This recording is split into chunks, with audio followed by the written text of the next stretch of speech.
Bonjour, aujourd'hui je vais vous montrer comment favoriser les échanges dans Classroom de façon sécuritaire et contrôlée. Donc les jeunes vont pouvoir se donner de la rétroaction, se partager des idées à partir de la documentation.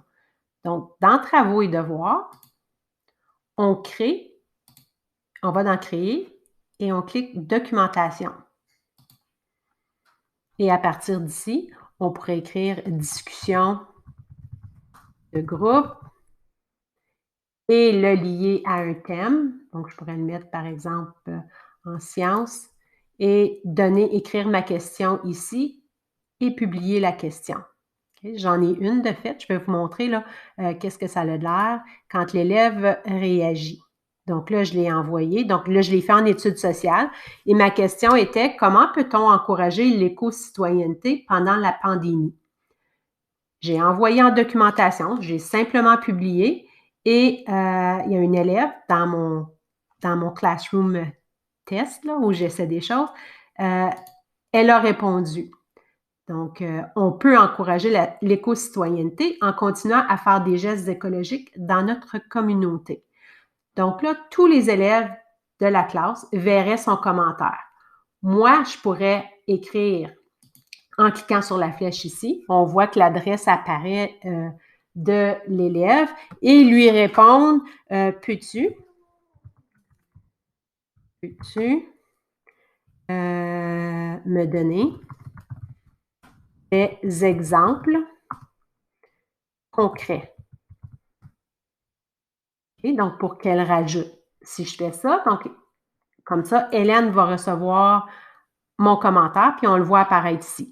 J'aurais pu aussi envoyer un commentaire à tout le monde et écrire « Pouvez-vous faire le pouce sur l'idée d'Hélène en donnant des exemples concrets. » Donc, de cette façon-là, les élèves pourraient en renchérir et donner d'autres idées pour partir l'enquête. Donc, en faisant ça, j'envoie un commentaire à tout le monde. Donc ici, tout le monde reçoit. Ici, seulement Hélène la reçoit. Si jamais un élève écrit un message inapproprié, je peux toujours aller ici et le supprimer ou bloquer les posts et les commentaires de cet élève-là.